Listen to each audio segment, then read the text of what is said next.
Hello everyone. Uh, in this session, we'll start with Java Object-Oriented Programming. This is OOPS concepts we call in short term OOP, Object-Oriented Programming. So this is one of the core features of Java. So we will we'll try to understand our usage and like we will not directly look at the definition. Okay, we will.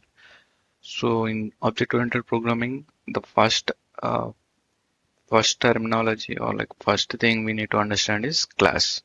What is Java class? So from class, we will try to understand what is object-oriented programming. Okay, first thing you need to understand is Java class.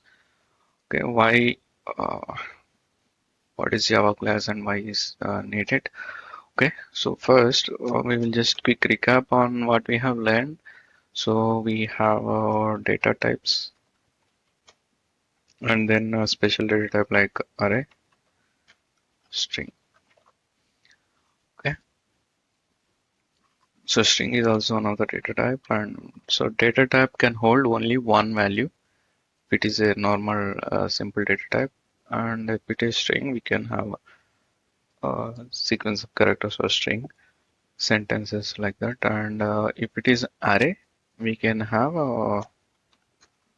homogeneous values like same type, like integer or string array, like list of student names, student IDs, so employee names, employee IDs, departments. So like that we can keep only one type of values. We can't keep multiple values in it. So that is one thing, and we have also understood about functions and some language basics we have gone through. And we will yeah, mainly so from array somewhat better than simple data type like int. So this is simple data type, it can hold only one value, and whereas array can hold n number of values based on the size of the array. Some, yes. Now, suppose we want to keep multiple data type values. Suppose we want to keep a variable, for example, a variable which can hold multiple values. It can be a variable or a type. Okay, which can hold multiple values of different data types. So, for example, suppose for example a student, if you take a student, so a student can be identified using his ID, like roll number, okay, and a name and age, date of birth. So like that, maybe address, mobile number. So if you take a student, so student can have these many properties or these many uh, information a student can have. And if you want to use existing concepts like language basics, like array or integer, so in that case, what we can do, we can have interval number, okay, like string name. So like that integer, so like that we can have multiple values, individual values. That is good, no issue. If you want to maintain one single user, we can have that. And if you want like that 10 users, I mean 10 students information we want to keep. In that case, what we need to do, we have to suppose 6 variables into 10 times. So it means you need to keep 60 variables to hold those many values. Or what you can do, you have to keep 6 arrays here, roll number array. So you have to keep a roll number array to keep all the roll numbers, name array to keep all the names, age array to keep all the.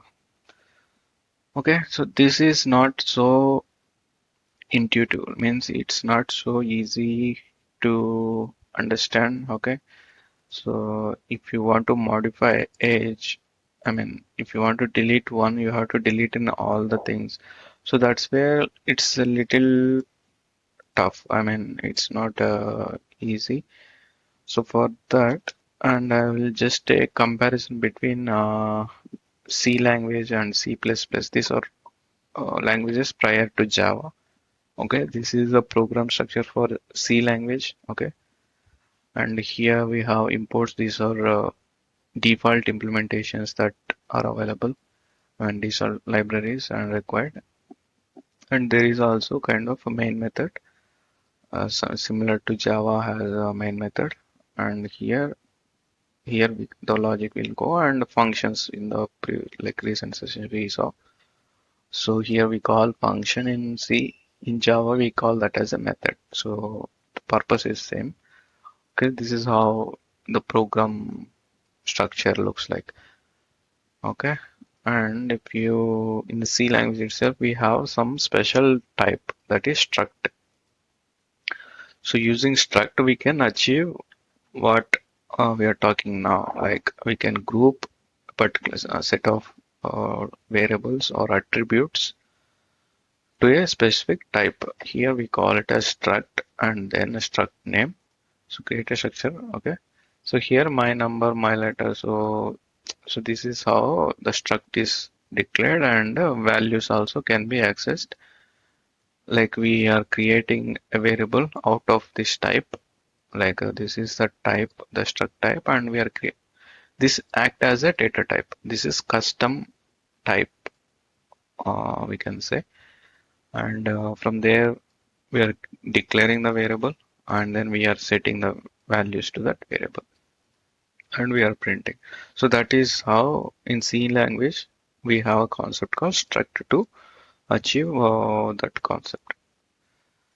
And in C++, the classes are introduced. Okay, the same kind of structure like C, we have main method, and also there is, instead of struct, it is named it as class. And also in struct we don't have any like access specifiers, or I mean we can't, there are many other advanced features that are added for the class type of implementation C++.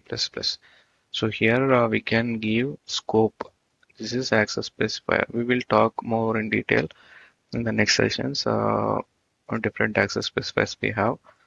But in this session, you just try to understand what is the significance of class, what is the main use case of class, and how we can create a class. And okay, so here the attributes, we call attributes are defined. Okay, an attribute is nothing but a variable to keep a certain value. Okay. So that is how it is, and from there Java also have some more advancements compared to C++. Maybe when we come across we will discuss. Okay, so something like that. In Java we have a class. Java also supports class, and we can keep all the related items, all the related attributes into that class. And so not only attributes, we can also have methods. Okay. So, so the syntax of a class is class name, and open parentheses and close parentheses. Here we have all the attributes and also the methods. We can have like a number of methods based on the need. Yeah, we'll come across that. But for now, you can understand this is kind of advanced type. Advanced type custom type, or like a class is a custom type, or like it's a special type where we can hold different type of values, or similar uh, the attributes related to that particular entity or type or a class. Okay, so that's where it is. And in okay, you can take hello world program. So here also we have, I mean, that's why Java is completely object oriented programming, because everything should be done using classes only. Like a Java program should have a class. Inside that class, we can have only one main method. So if a class has a main method, the JVM runs that main method by default. If there is no main method, in that case, we should have a main method in some other class also, and we can call this class in that class. Like we will see like more complex. But for now, in this is also a class. This is a very simple class where we don't have any attributes or anything. It's a kind of a general purpose class. Okay, so now we will take. Okay, so we have taken an example of student. Let's do the same. Okay, okay. So let's create. We are creating a class. Okay, so let's take a package. So that is classes. Okay, let's. Okay, or else we will just rename this.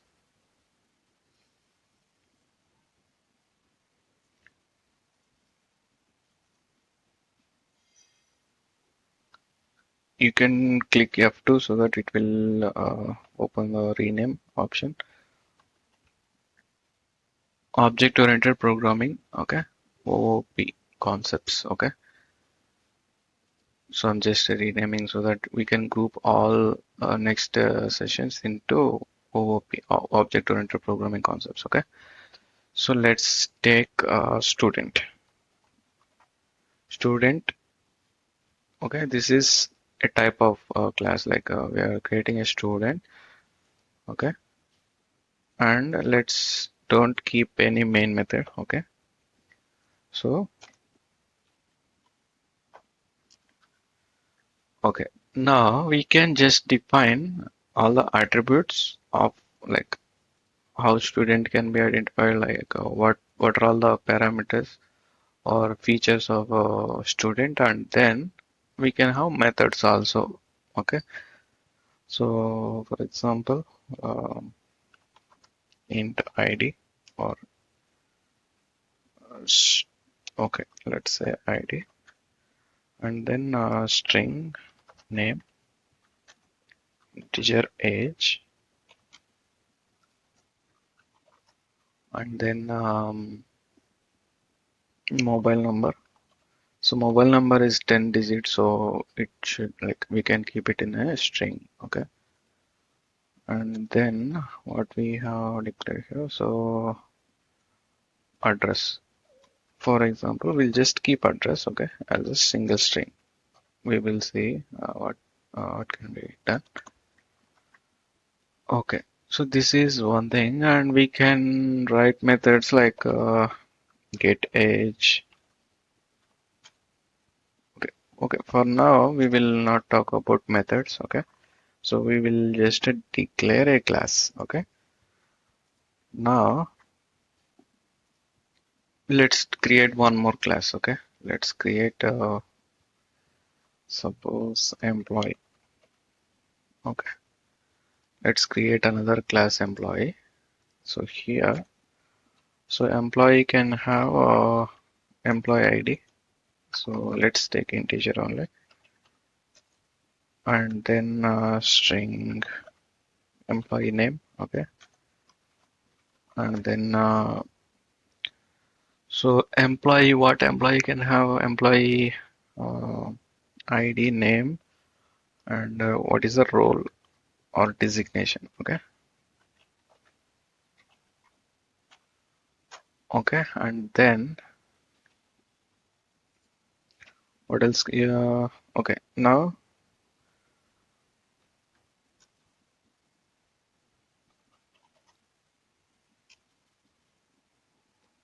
suppose salary. So salary we can have in a long. Okay, for example. So what else an employee can have? Okay, string manager name. Okay. Okay. So like this we can create any number of classes. Okay, and then we can yeah, we can declare in yeah. So we know functions, right? So we can have function to get the ID of the value. Like okay, for now it's okay. We are just a define a class. So now with this is a type in C we saw like a struct is a type, special type. So we can use that name to set the values and get the values. Okay. Yeah. In this, I would recommend you try to create multiple classes for different examples. Suppose a mobile, or you can take for a mobile, what is the type of mobile, what is the cost of mobile phone. So you can describe a mobile with certain attributes. So those attributes you can define, and a class can hold different types of values. So that is the main advantage. You can't do like this using array. Okay, this is just a declaration of a class, like how we can create a class.